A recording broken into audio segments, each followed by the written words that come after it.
नमस्कार, आप देख रहे हैं 7C हिमाचल आजकल और मैं हूं दीक्षा कोहली। खबरों की ओर रुख करने से पहले नजर डालते हैं अब तक की मुख्य सुर्खियों पर। कांग्रेस हाईकमान का प्रदेशाध्यक्ष कौल सिंह को झटका। जिला व ब्लॉक कांग्रेस कमेटियों में अनेक पदों पर नियुक्त किए गए उनके समर्थकों को किया निरस्त। भाजपा महामंत्री राजीव बिंदल ने कहा कि प्रदेश सरकार ने सभी वर्गों का रखा ध्यान, कर्मचारियों को दिए करोड़ों के वित्तीय लाभ। सिरमौर जिले में 3 फर्जी शिक्षक काबू। अपराध शाखा को मिली थी वर्ष 2011 में शिकायतें, तो वही आंगनबाड़ी वर्करों का फूटा प्रदेश सरकार के खिलाफ आक्रोश। सरकार को दिया अल्टीमेटम। आईजीएमसी शिमला में पहली बार हुआ शवदान, तो वहीं दूसरी तरफ शिमला में चर्च में लगाई चोरों ने सेंध। प्रदेश में कृष्ण जन्माष्टमी की रही धूम। जगह जगह निकाली गई विशाल शोभा यात्रा, मंदिरों में लगा भक्तों का तांता। और अब खबरें विस्तार से। कांग्रेस हाईकमान ने इस बार पार्टी प्रदेश अध्यक्ष कौल सिंह ठाकुर को झटका दे दिया है। कौल सिंह ने पिछले दिनों जिला और ब्लॉक कांग्रेस कमेटियों में अनेक पदों पर अपने समर्थकों को मनोनीत किया था। कांग्रेस का एक घड़ा इसे वीरभद्र सिंह की पहली जीत के रूप में देख रहा है। कांग्रेस के प्रदेश प्रभारी वीरेंद्र सिंह चौधरी का मानना है कि प्रदेशाध्यक्ष द्वारा की गई ये नियुक्तियां नियमों के विपरीत थी। कांग्रेस हाईकमान ने इस बार पार्टी प्रदेशाध्यक्ष कौल सिंह ठाकुर को झटका दे दिया है। कौल सिंह ने पिछले दिनों जिला और ब्लॉक कांग्रेस कमेटियों में अनेक पदों पर जो अपने लोगों की नियुक्तियां की थी, उन्हें हाईकमान ने निरस्त कर दिया है। कांग्रेस के प्रदेश प्रभारी वीरेंद्र चौधरी ने घोषणा की है कि प्रदेशाध्यक्ष द्वारा की गई ये नियुक्तियां नियमों के विपरीत थी। पूर्व मुख्यमंत्री वीरभद्र सिंह ने भी इन नियुक्तियों का कड़ा विरोध किया था। माना जा रहा है कि वीरभद्र सिंह के इस विरोध का हाईकमान ने कड़ा संज्ञान लिया और यह नियुक्तियां रद्द कर दी।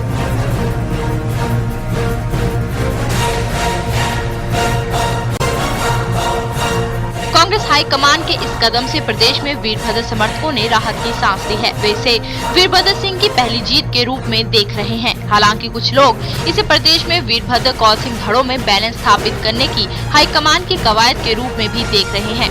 कौल सिंह द्वारा की गई नियुक्तियों पर वीरभद्र सिंह की प्रतिक्रिया थी कि इस तरह की नियुक्तियां उसी शर्त पर हो सकती हैं जब किसी अनुसूचित जाति, जनजाति या महिला वर्ग को कमेटियों में पर्याप्त स्थान न मिला हो।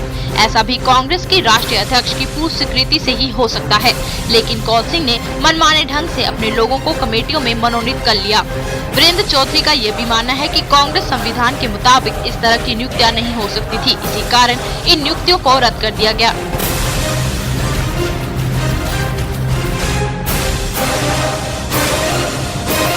कांग्रेस हाईकमान की इस कवायद से कार्यकर्ताओं में ये संदेश भी जा रहा है कि वहां अब वीरभद्र सिंह की सुनवाई होने लगी है। कांग्रेस का आम कार्यकर्ता तो यही चाहता है कि हाईकमान सभी को साथ लेकर चले और चुनाव में भी सभी मिलजुल कर काम करे ताकि पार्टी को सत्ता में लाया जा सके। Bureau report, Shimla 7C Himachal आजकल। भाजपा महामंत्री डॉक्टर राजीव बिंदल ने कहा है कि प्रदेश सरकार ने सभी वर्गों के लोगों का ध्यान रखा है। सोलन में मीडिया से रूबरू होते हुए उन्होंने कहा कि सरकार ने किसान, बागवानों, कर्मचारियों सहित सभी वर्गों के लिए कई कल्याणकारी कदम उठाए हैं। उन्होंने आरोप लगाया कि पूर्व कांग्रेस सरकार ने कर्मचारियों का उत्पीड़न किया है, जबकि उनकी सरकार ने कर्मचारियों को न्याय दिलाते हुए करोड़ों के वित्तीय लाभ दिए हैं। 2003 से लेकर के 2008 के बीच में कांग्रेस की सरकार हिमाचल प्रदेश में थी और उस सरकार का एक वाक्य बन गया था, बदला बदली और अत्याचार की सरकार। कर्मचारी भयभीत था, अनेकों कर्मचारियों को नौकरी से टर्मिनेट कर दिया, अनेकों कर्मचारियों को सस्पेंड कर दिया। स्थानांतरण रोजमर्रा की चीज थी कि चुनाव से बिल्कुल ठीक पहले किसी मुख्यमंत्री का अभिनंदन होता है, कर्मचारियों के द्वारा इतिहास बदला है। पर कर्मचारी ये कहता है कि एक बार फिर से प्रेम कुमार धूमल के नेतृत्व में सरकार बननी चाहिए। सिरमौर जिला में फर्जी डिग्री के जरिए शिक्षक बने 3 लोगों को राज्य गुप्तचर विभाग की टीम ने धर दबोचा है। पुलिस की अपराध शाखा को वर्ष 2011 में इस मामले की शिकायत मिली थी। उस दौरान 6 लोगों पर फर्जी डिग्री खरीदने के आरोप लगे थे।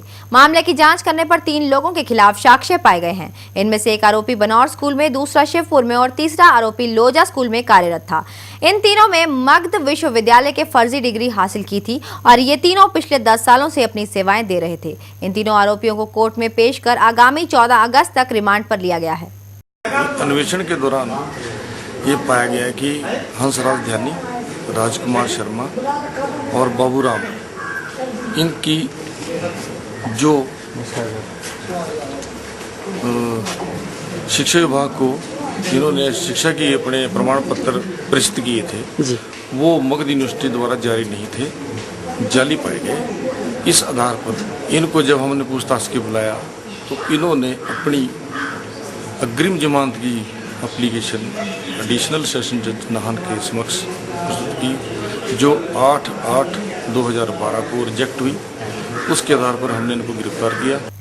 पंचायती राज मंत्री जयराम ठाकुर ने अपने जंजैहली के दौरे के दौरान पंचायत गेस्ट हाउस का उद्घाटन किया। इसके अलावा उन्होंने खंड शिक्षा कार्यालय का शिलान्यास भी किया। इसके बाद उन्होंने जंजैहली स्कूल में बच्चों को अटल वर्दी योजना के अंतर्गत वर्दियां भी वितरित की। इस मौके पर उन्होंने प्रदेश सरकार द्वारा शिक्षा के क्षेत्र में किए गए कार्यों का जिक्र किया। उन्होंने कहा कि प्रदेश सरकार की अटल वर्दी योजना से स्कूलों के बच्चों में एक समानता आई है।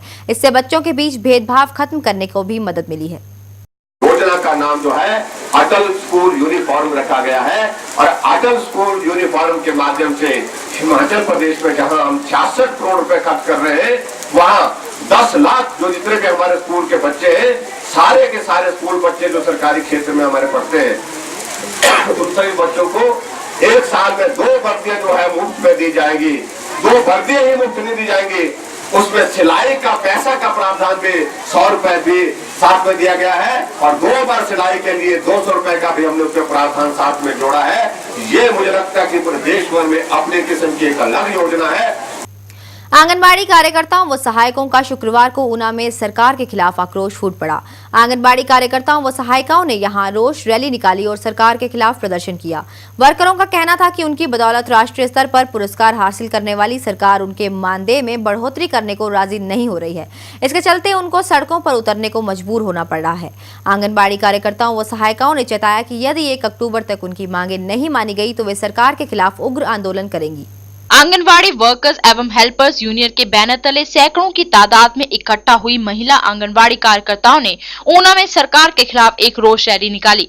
बैनर व तख्तियां उठाए यूनियन की कार्यकर्ताओं ने सरकार के खिलाफ जमकर नारेबाजी भी की। इस मौके पर यूनियन के राज्य सचिव सरोज शर्मा ने कहा कि पिछले 10 वर्षों से आंगनवाड़ी कार्यकर्ताओं व सहायिकाओं के मानदेय में कोई बढ़ोतरी नहीं की गई। सरोज शर्मा ने कहा कि उनकी मेहनत के दम पर प्रदेश सरकार को राष्ट्रीय स्तर पर कई पुरस्कार मिले हैं, बावजूद इसके सरकार ने आज तक उनकी समस्याओं को अनदेखा किया है। उन्होंने मांग की कि उन्हें पंजाब और हरियाणा के तर्ज पर वेतन दिया जाए। जब से सरकार सत्ता में है तब से लेके अपनी मांगों को लेके जैसे हम मांग कर रहे हैं कि सरकारी कर्मचारी घोषित किया जाए और पंजाब हरियाणा की तर्ज पे जैसे सरकार उनको 2500 और 5000 रुपये दे रही है, इसके आधार पे हिमाचल प्रदेश में भी राज्य सरकार अपनी तरफ से कुछ ना कुछ दे, जो कि हिमाचल सरकार में आज 50 अवार्ड मतलब मुख्यमंत्री को मिल चुके हैं। और जो जिन सरकार की जो योजनाएं हैं निचले स्तर पे जो अहम भूमिका आंगनवाड़ी वर्कर हेल्पर उसमें निभा रही है, लेकिन उसके बदले सिर्फ 300 रुपया जो स्टेट गवर्नमेंट उनको दे रही है। और जो रोष प्रदर्शन इसी के लिए किया जा रहा है कि पंजाब हरियाणा की तर्ज पे उनको वेतन दिया जाए। आंगनवाड़ी कार्यकर्ताओं व सहायिकाओं ने अल्टीमेटम देते हुए चेताया कि यदि सरकार ने 1 अक्टूबर तक उनकी मांगे नहीं मानी तो वह उग्र आंदोलन करने के लिए बाध्य हो जाएंगी, जिसकी सारी जिम्मेवारी सरकार की होगी। राजीव भनोट, ऊना 7 से हिमाचल आजकल। विश्वविद्यालय प्रशासन द्वारा कॉलेजों में केंद्रीय छात्र संघ के चुनावों पर प्रतिबंध लगाने की मुहिम के खिलाफ छात्र संगठनों में रोष है। छात्र संगठनों का कहना है कि एससीए चुनावों को रोकना छात्रों के लोकतांत्रिक अधिकारों का हनन है। एबीवीपी ने इस मुद्दे को लेकर बकायदा आंदोलन छेड़ने का ऐलान कर दिया है और वहीं एनएसयूआई ने भी इसको लेकर अपने तेवर तलब कर दिए हैं। विश्वविद्यालय प्रशासन द्वारा कॉलेजों में केंद्रीय छात्र संघ के चुनावों पर प्रतिबंध लगाने की मुहिम के खिलाफ छात्र संगठन उग्र हो गए हैं। एबीवीपी ने इस मुद्दे को लेकर आंदोलन छेड़ने का ऐलान किया है। एबीवीपी के राष्ट्रीय उपाध्यक्ष उमेश दत्त ने कहा है कि उनका संगठन एससीए चुनावों पर प्रतिबंध लगाने के खिलाफ उग्र आंदोलन करेगा। इसके तहत एक हस्ताक्षर अभियान चलाया जाएगा। एबीवीपी 16 अगस्त को सभी जिला मुख्यालयों पर धरना देगी और इसी दिन शिमला में राजभवन तक मार्च भी निकाला जाएगा। यदि फिर भी ऐसे चुनाव करवाने का फैसला नहीं लिया गया तो विधानसभा का घेराव किया जाएगा। हिमाचल प्रदेश विश्वविद्यालय द्वारा जो छात्र संघ चुनावों पर रोक लगाने का प्रस्ताव आया है, उसकी कड़े शब्दों में निंदा करती है और कड़े शब्दों में ये चेतावनी देती है कि अगर ऐसा करने का प्रयास किया गया तो पूरे प्रदेश में इस निर्णय के खिलाफ विद्यार्थी परिषद आंदोलन लड़ेगी और छात्रों के लोकतांत्रिक अधिकारों की रक्षा के लिए कैंपस से लेकर सड़क से होते हुए विधानसभा और राजभवन तक लड़ाई लड़ने का काम जो है वो विद्यार्थी परिषद करेगी। विद्यार्थी परिषद 11 तारीख को पूरे प्रदेश में हस्ताक्षर अभियान चलाएगी। इसके साथ ही 13 तारीख को पूर्ण शिक्षा बंद, पूरे हिमाचल में कॉलेज कैंपस बंद करते हुए इस पूरे मुद्दे को उठाने का काम विद्यार्थी परिषद करेगी। उधर एनएसयूआई ने भी चुनाव रोकने की कवायद का विरोध किया है। एनएसयूआई के कांगड़ा जिला संयोजक सुमित खन्ना ने धर्मशाला में पत्रकारों से बातचीत करते हुए कहा कि चुनाव पर बैन लगाने के लिए हिंसा का हवाला दिया जा रहा है, जबकि हकीकत ये है कि राज्य में चुनावों के दौरान हिंसा ना के बराबर होती है। पहले है बैन करना चाह रही है आज सरकार इलेक्शंस को, और जो मुद्दा बनाया जा रहा है वायलेंस का, जो हमारी समझ से तो परे।